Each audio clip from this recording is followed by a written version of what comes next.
Insurmountable.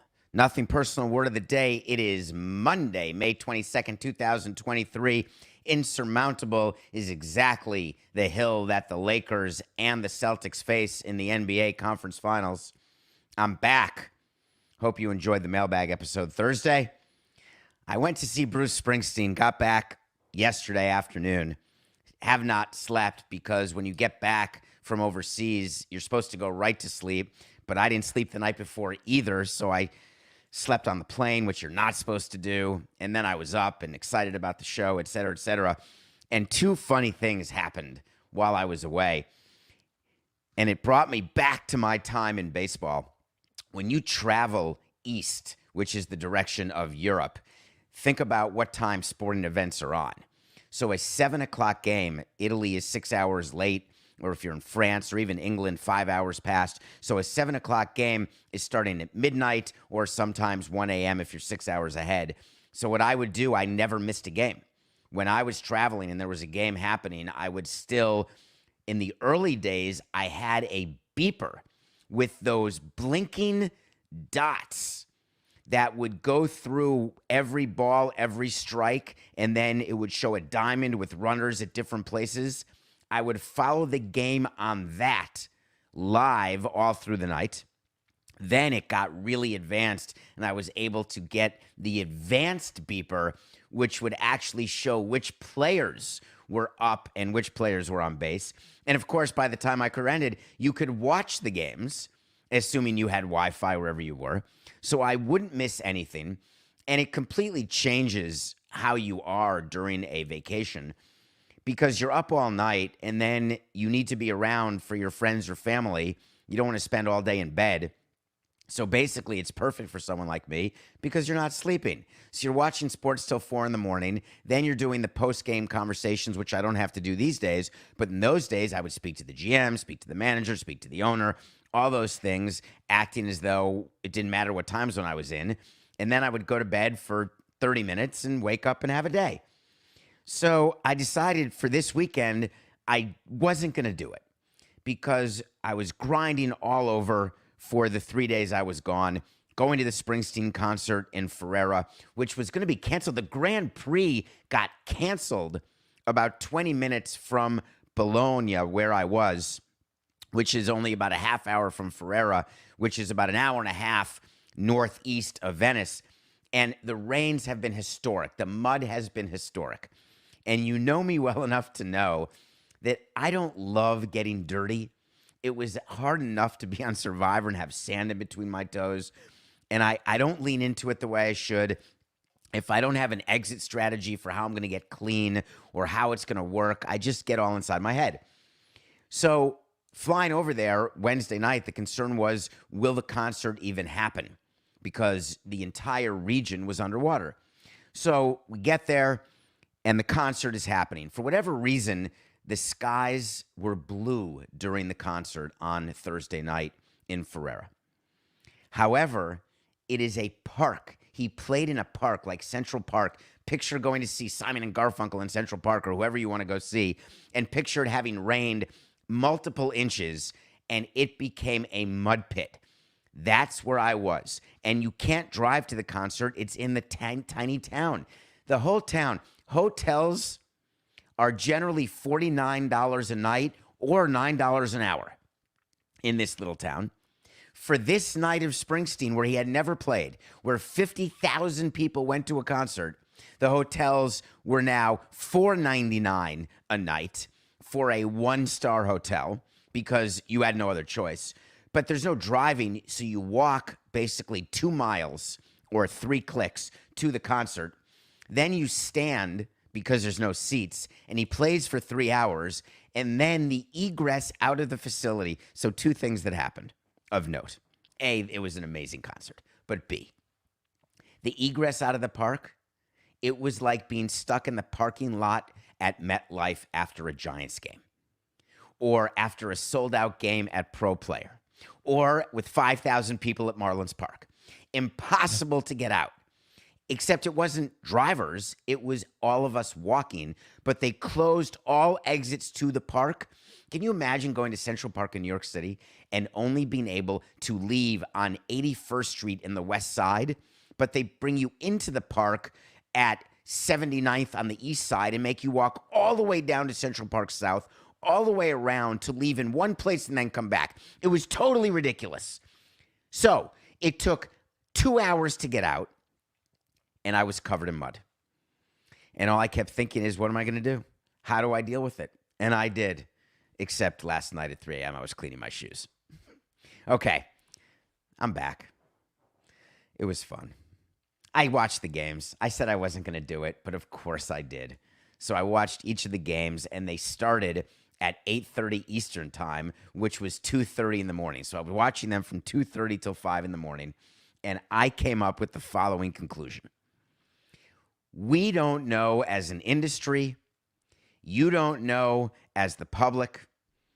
No one knows anything about anything. And that sounds like a pretty harsh conclusion to make. But all of these predictions about who's going to win, all of the lines that are done, I always say in Vegas, they have these lines. How do they get it so right? I've noticed in the Heat Celtics series, there may be a few people who've gotten it wrong. 97% of the machines said the Celtics would win. And somehow, people were still betting the Celtics on the road last night to win Game 3 in Miami. 4.5-point favorites. Who was betting the Celtics? We had a pick of the day we left that said the Heat were going to +8 was a great, great line for the first game of the series. I had no idea how this would turn out, that good players could play so badly, that a team could quit the way the Celtics have quit. If you are the owner of the Boston Celtics and you watched that game last night, I may not even wait to lose the series before firing Joe Mazzulla. I may not even wait. I'm not sure that it's necessary to wait. It can't be worse. No, David, they're just missing shots. That's what the GM says. There'll be a reversion to the mean. Jason Tatum is going to get hot. Jaylen Brown's going to be fine. Horford's going to be fine. It's all going to work out. Don't you worry. It can't work out. It's over. The Miami Heat are going to the NBA Finals. You think 149 times in history when teams have had a 3-0 lead and they go 149 for 149, that this is the team. The Celtics are the team to win 4 straight against Eric Spoelstra and Pat Riley in the Heat. No chance, toilet pants. It's over. And the worst part is when you watch it as an executive and you see your players quit, you want to run down to the locker room and you want to scream. You want to turn over the spread. You want to send them, forget the charter plane back to Boston. You want to get a charter boat, a rowboat. All these players getting all these things, all the 5-star accommodations, all of the money they make. All I ask is, how about some effort? How about caring just a smidge? You don't notice that the Celtics look like the Lakers. The Lakers are losing to a better team. They're down 3-0 to the Nuggets because Jokic is the best player on the planet, number one. Number two, the supporting cast around Jokic is better than anyone on the Lakers other than James and maybe Davis. And Jokic is better than all of them. But LeBron James doesn't quit. LeBron James isn't successful really when he's down 3-0. Wait a minute, because no one's successful when they're down 3-0. He actually was part of a team that overcame a 3-1 deficit. So what Lakers fans are saying is, all you have to do is win tonight if you're the Lakers. And then you're down 3-1, and we overcame 3-1 against the Cavaliers, as the Cavaliers. Excuse me, in the NBA Finals. Is that how it works? That's how we tell the players when you're down 3-0 or 3-1, you say, hey, just win the next one. And then who can't win 2 in a row? So you win game 5, you win game 4, and then you say, hey, we can win 3 in a row. That's no big deal. I just find it to be something special. LeBron James has an opportunity to make history, and there are people who are LeBron James enthusiasts who believe this is their moment. It's not going to happen. LeBron James has actually played, I don't know if you know this, in 53 playoff series in his career, which is amazing. He's only been down 3-0 4 times. It's nothing. And do you know what his record is? 0-4, obviously. So this is going to be it. 0-3, and now it's going to be 0-4.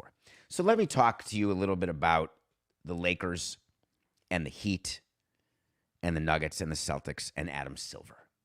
Adam Silver is the commissioner of the NBA who sits around, goes to games, does some press avails, sits next to Bob Iger and talks about whether or not he wants to take his place as the new chairman of Disney, or maybe finding out whether or not ESPN is willing to triple its bid to retain NBA rights.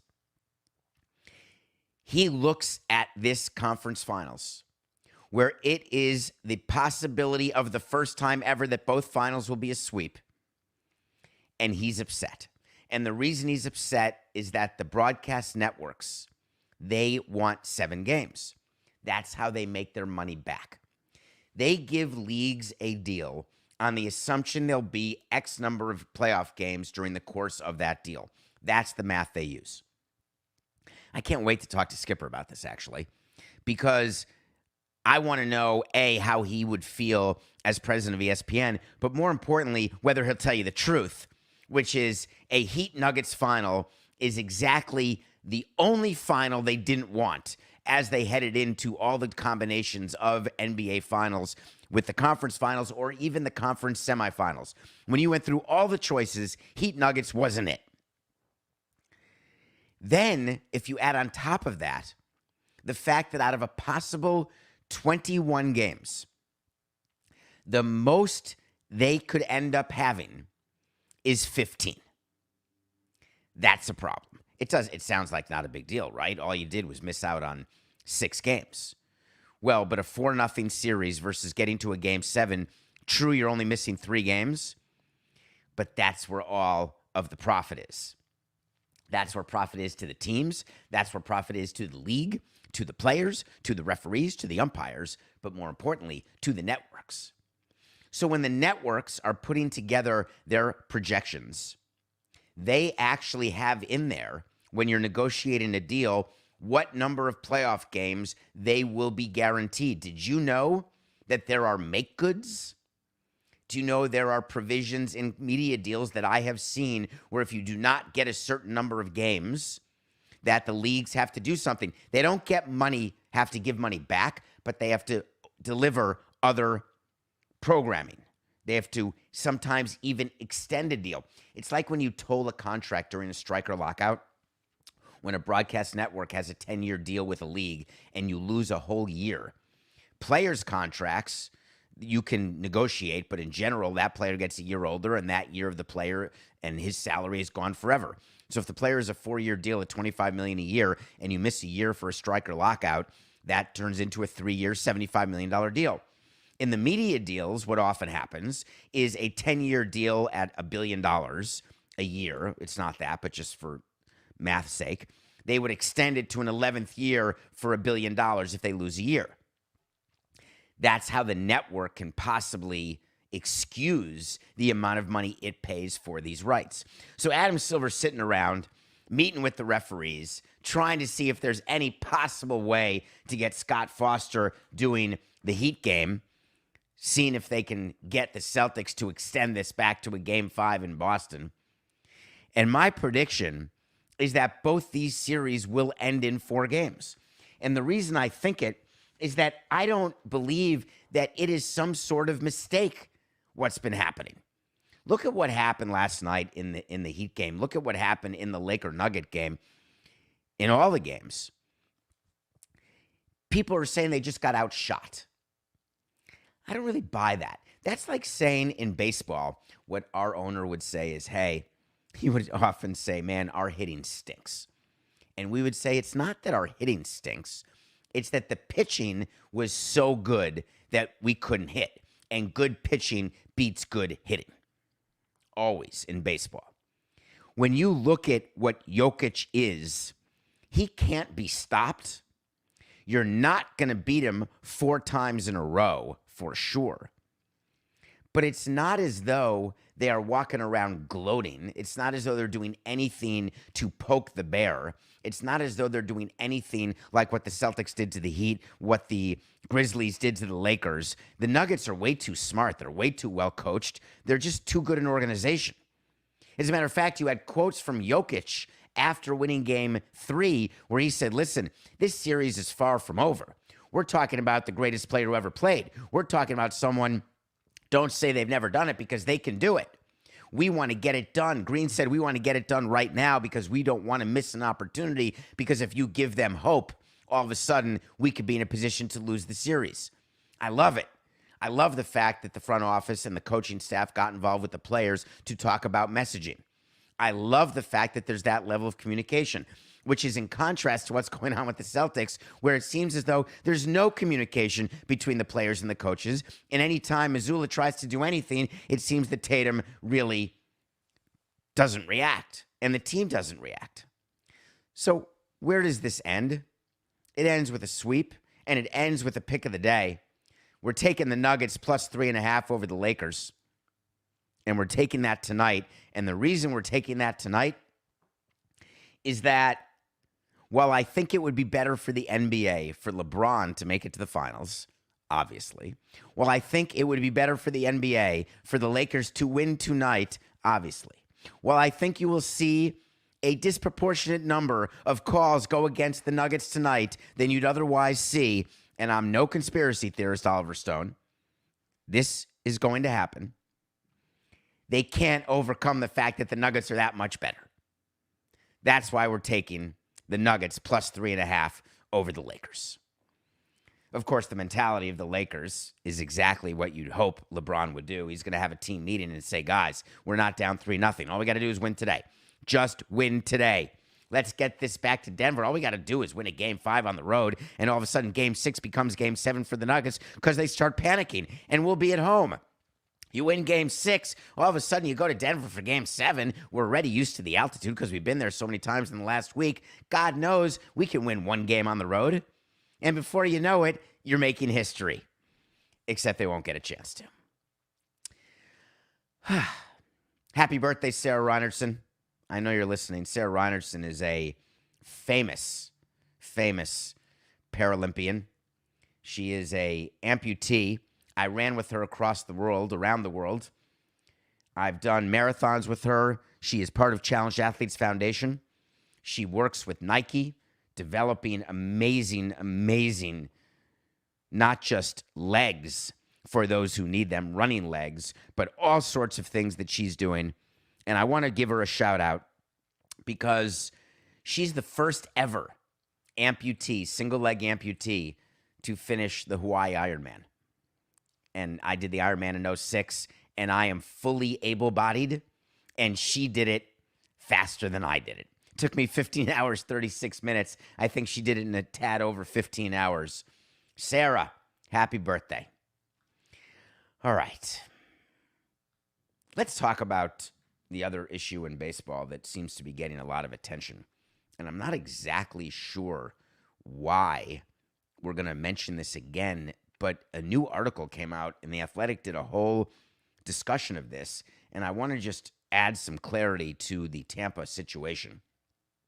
There's an article where The Athletic reported that the Rays have been talking to buyers, also investors, and there's a possibility that Stuart Sternberg, the owner, could sell the team. There's a chance that buyers want to buy the team to move it. Some people want to buy it to keep it in Tampa, etc.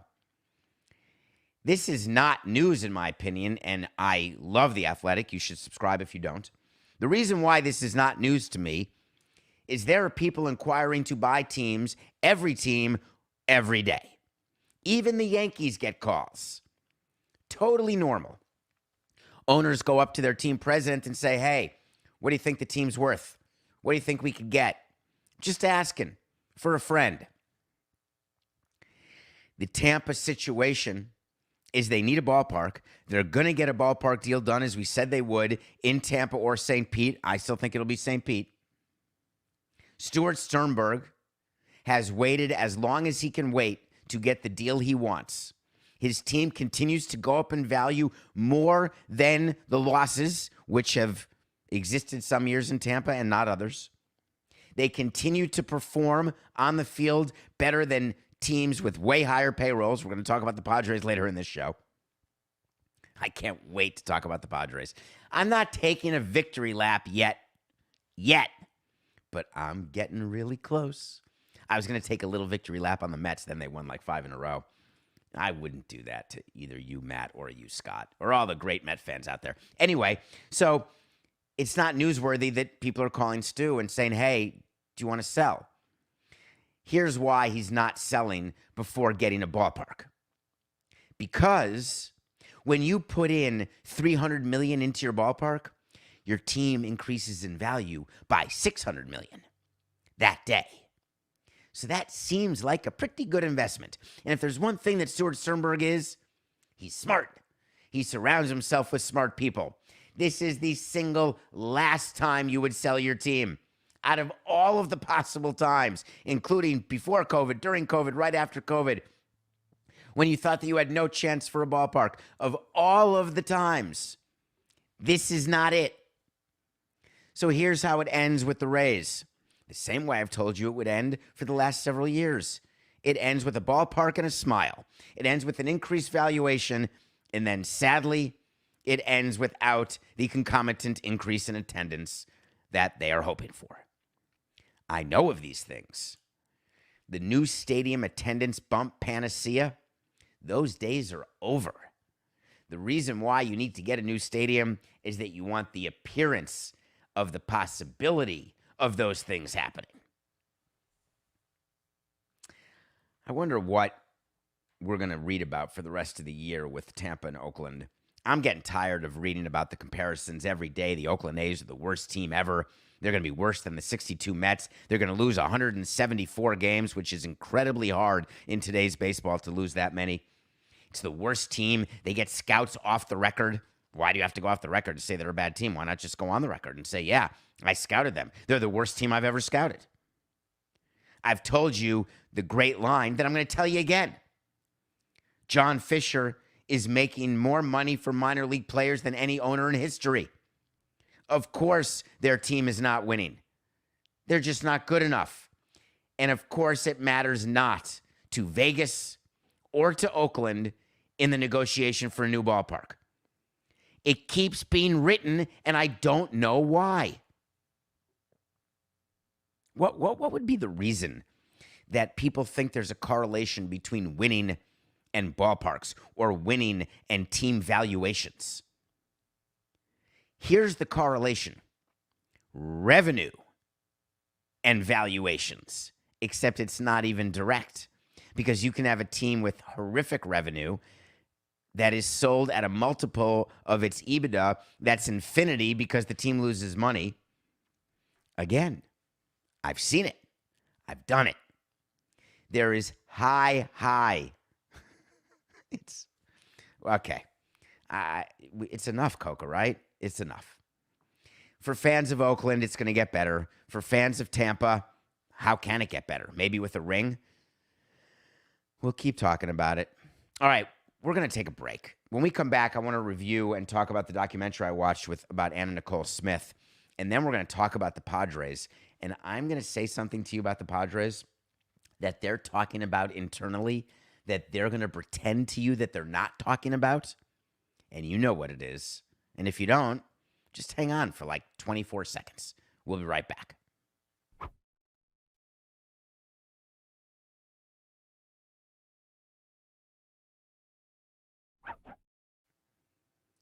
That was not 24 seconds. Welcome back to Nothing Personal. We're live at 8 a.m. every day, Monday through Friday, on the Nothing Personal with David Samson YouTube channel. Please hit subscribe. Of course, we are available wherever you get your podcast because we're a podcast.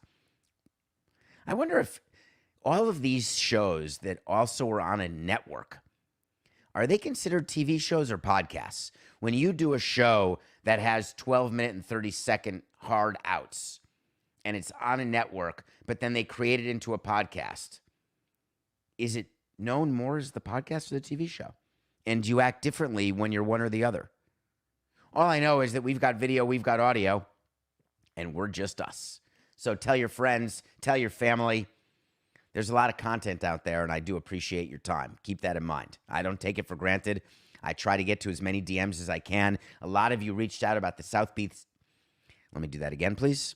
4, 6, 9. A lot of you have reached out about the South Beach Sessions episode that was released on the Le Batard Network on Friday. That was an episode of an interview that I recorded with Dan one-on-one.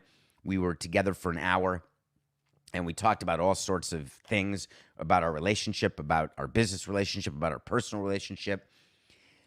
I appreciate the fact that you're willing to give me 45 minutes of your time every day. And then when you're watching the other content I'm doing, whether it's the local hour or the weekly movie segments with Adnan or the extra podcasts I do wherever I do it, it's humbling. So thank you. I don't want to talk much more about South Beach Sessions.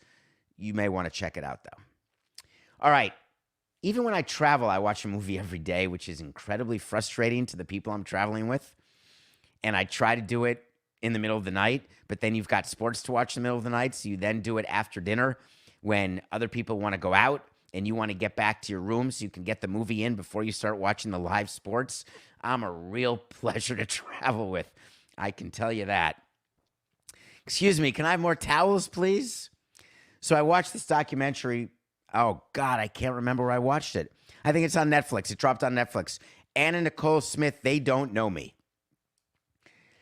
There was a day when I was driving to work. The way it worked in Florida, I would take 595 East to the Turnpike South. For the first 10 years of my career in Florida, I would get off at the Pro Player Turnpike Extension. And for the last 5 years, I'd keep going to 95 South and get off on 395 and go to Marlins Park. But either way, every day, I'm passing the Hard Rock Casino. The Hard Rock Hotel and Casino is on the Turnpike. It's now known as the Guitar-Shaped Hotel. They do commercials everywhere. Yes, they do have a lot of money, and it's yours. So one day I was driving on the Turnpike, and there were a bunch of helicopters. When you see helicopters and you're driving, the assumption is there's an accident, a traffic accident. And they've got the news helicopters or the traffic helicopters. That's how I grew up in New York. When helicopters are hovering, go the other direction. There's no other way I could go. I could have gone to 441, but I didn't. That's a very inside South Florida term. But there's a couple ways you can go. Maybe I could have gone on the 826 to the 836. Suffice it to say, I went the direction I always go. They're the helicopters looking for the accident. No accident. Get to the office, and all of a sudden, Anna Nicole Smith is dead. She died of an overdose in the Hard Rock Hotel and Casino right on the Turnpike in Broward. I thought I knew everything there was to know about Anna Nicole Smith, everything about her background, everything about being the spokesperson for Guess Jeans, everything about the fact that she was married to the 200-year-old man, wanted his money, got his money, wasn't in it for the money, didn't get the money. The daughter got the money, didn't get the money. I thought I was up to date. It turns out there's a lot of footage and a lot of facts that I was not aware of. I actually watched this documentary and left it feeling badly for her when, while it was happening, one of those rare cases when you can watch a documentary that you were a part of because you lived it, you remember it happening in real time, and it actually changed my mind. Because during the time that I was focused on this story and on her life, I thought that she was a gold digger. I thought that she was in it for money. And listen, I have great respect. If that's what you want to do, do it. Just wear it and acknowledge it and say that's what you're doing. And don't just say, oh my God, I love him so much. I think his name was John Edward Marshall, some oil billionaire. Anyway, so during the course of this documentary, I actually almost felt empathy. I felt something. I think you should watch it. If you don't know her story, it's a really interesting story. If you do know her story, test it. That is a callback to the South Beach Sessions, but test it. Test your theory. Test your hypothesis. Anna Nicole Smith, They Don't Know Me. Check it out on Netflix. All right. I sent a tweet while I was away, I believe, because I was so awfully excited. One of the things that happens when you are in sports long enough A, you eat badly and you're overweight. But B, you build up a list of teams and players you don't like. Nobody admits it. I didn't admit it once when I was running the team, and for that, I'm sorry. I really am. But as president, that's what you do. You always say, hey, we traded a player, we never looked back. Everyone always say, did you ever look at Miguel Cabrera's Triple Crown and say, wow, aren't you sad he's not a Marlin? And I would say, of course I'm not sad. It's disappointing that we had to trade him, but we did. It was in the best interest of the team. Meanwhile, I'm eating my heart out. Of course I'm annoyed. Of course, when we make a trade and the players we get back suck, I notice it. All of that said, there are teams that people root against inside the industry because of the people or the circumstances. The San Diego Padres joined the New York Mets going into the 2023 season as the two teams that every other front office and every other owner wanted to lose. Their payrolls are ridiculous. Steve Cohen wants to write checks, cover losses. Great. Even though he's not writing checks because of the finances of owning a team for the first 5 years, but whatever.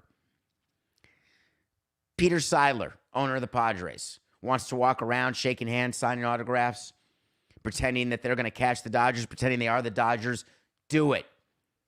Sei gesund. Have fun. That was not Gesundheit, by the way. Two different words. But now the Padres are in a position where we're going to learn a lot about whether Peter Seidler, the owner, or A.J. Preller, the GM, are worth anything. Because the San Diego Padres need to be sellers at this year's trade deadline. Like now. Hear me out. The Padres opened the season with the odds that they would not just win the division, but make the playoffs, if not win the World Series. Their odds of making the playoffs are down to 56.4% according to projections, which we know from the Heat Celtics series mean about as much 4-6-9, which according to the projections, which I really don't think mean anything, because you got to play the games. And now if the Padres are playing the games, they're losing, and their projections have gone from 85% to 56%, but I view their percentage chance of making the playoffs as 0. Why?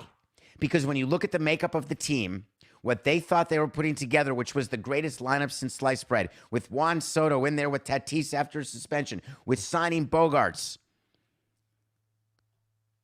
Guess what? Machado's hurt. Tatis is fine. Soto's been horrible, but a good May. But when you hit 318 and hit a bunch of home runs in a month and your team goes 6-12, does it actually matter that you're playing better? Their pitching's mediocre. Their bullpen's mediocre. Their hitting's mediocre. Everything about them is a non-playoff team. And the thing that separates good front offices from bad and good owners from bad is knowing when you were delusional. They went into the season under the assumption that they were going to win. How they pivot when they're not will tell you everything.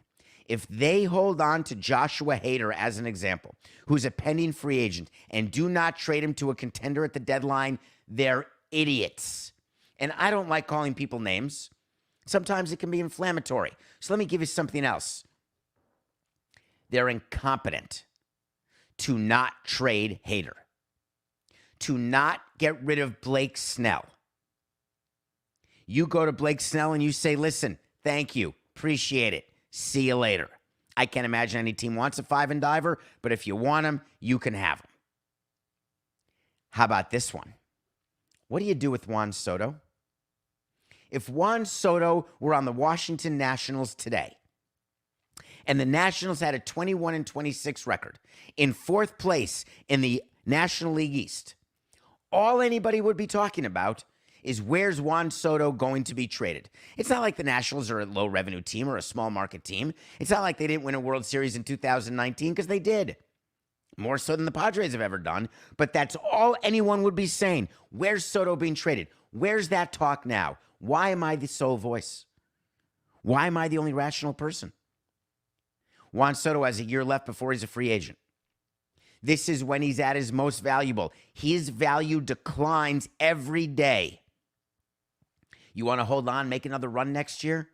You think that Peter Seiler's going to run this same payroll back next year, reboot, build it up, bring in more? You don't think he looks at his partner, looks in the mirror and says, my God, we got to take money away from Preller, not give it to him. You can't count on Preller to sell at the deadline. If you're the owner, you have to tell Preller to sell at the deadline. And how about doing it now?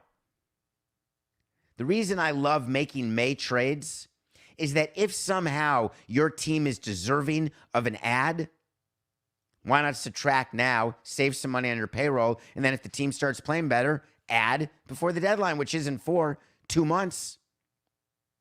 But now you have an opportunity to save money and cut your losses. But in order to do it, you have to acknowledge what is true about your team. And what is true about the Padres, they're just not good enough. You think they're going to sign Juan Soto long-term? From Major League Baseball's standpoint, when they look at the financials of the Padres, they actually have a say in what the Padres do. The Padres are in violation of every single part of the debt service rule. And here's how I know it. When you have a negative EBITDA or your team is losing money, you're not allowed to have any debt. I mean, they give you like $100 million of debt, but you're not allowed to have the debt that these teams have. And the purpose of the debt service rule is to make teams profitable because you know teams are going to have debt. If you want to punish a team and get them to lower their payroll, start enforcing the debt service rule. Baseball could start enforcing that rule on the Padres. That'd be one way to get their payroll in line. And one way to do it is to cut losses this year because you still have half a year left. If you're paying Josh Hader $14 million and you trade him now, you're saving more than $7 million of losses. It makes perfect sense. I never know why a team under 500 who's not going to make the playoffs needs to have a great closer. Not necessary. And you know Machado's hurt. So this is my plea. San Diego, do the right thing. The Dodgers are a better team. They're going to win the division as we predicted they would. They find a way through all of their injuries. They bring up prospects. They still have a farm system that produces. They find a way. The Padres find a way to waste money, lose money, and underperform. So let's watch this. Let's actually do something a little cray-cray. Let's do an official wait to see. That's when I tell you something's going to happen. If it does, great. If it doesn't, great. Either way, we'll revisit it. The San Diego Padres will be sellers. Epic. Who would have thunk it? I love it. All right, nothing personal pick of the day. We are 77 and 75. On Wednesday, when I left, we had Garrett Cole and the Yankees beating the Blue Jays, and the Yankees got walked off in the 10th inning. That's a loss. But then on Thursday, we had the Blue Jays beating the Yankees because I told you Nestor Cortez is not what he was, and yet the Yankees won that game. So that was 2 losses. So we're 77 and 75 because we won that Heat game. Yankees news while I was gone was big.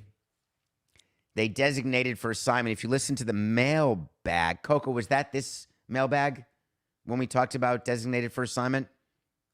I get the feeling that it was, but I don't have the exact memory of it. The guy, Aaron Hicks, if you're not a Yankees fan, you may not even know him. Aaron Hicks is an outfielder who was signed to a big contract, 70 or 80 or 90 million dollars. And he was a young player, and he was performing, and he's got this great Adonis-like body, and he's got power, he's got speed, he's got an arm, he's this, he's that. Turns out he stinks. When you designate a player for assignment, that means that you have 10 days to trade him or waive him or just release him. What waivers mean is that every team gets an opportunity to take Aaron Hicks at his current salary. There are people out there, it must be a bot or it must be a burner account for Cashman, where the thought is that someone may claim Aaron Hicks on waivers. Never in a million years will any team claim Aaron Hicks, because that means you pay him what he's owed. If you let him clear, you can then sign him at the minimum. He's literally owed 2 more years. 2 more years. How does it work? There's a line that a front office does, and I'm talking about the baseball people. We'll talk about the owner after. But the baseball people, they look at the contracts they sign, and they want to give every opportunity for those contracts to be winners. It is a difficult meeting when you come to the conclusion that a long-term contract you signed is not working out, and they'd be better off designating the player or just getting rid of the player. Believe me, getting rid of a player and paying that player, you see him on your payroll for the next 2 years. There's a whole line item for players who've been designated or players you owe money to who are not on your active roster. It stinks. You feel like a failure. But when the front office comes to the conclusion that they are ready to acknowledge failure to the owner, it is incumbent upon the owner to listen. But owners don't like designating players who have been signed to long-term deals because they feel as though, my God, we've wasted all these millions of dollars. It makes me want to get rid of the GM or the coach or the manager or somebody. We have to blame somebody. It is the rare owner who can designate a player for assignment under a long-term deal and just say, part of the game.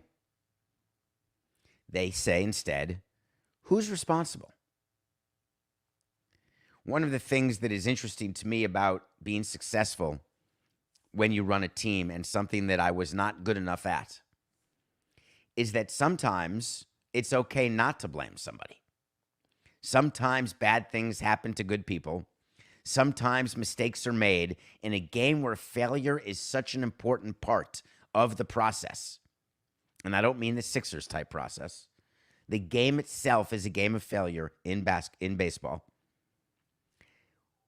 The reason why it's hard to say, hey, this is just how the cookie crumbles, is that you want to say to yourself that next time we'll have a system in place or a process in place that will make it so this won't happen again.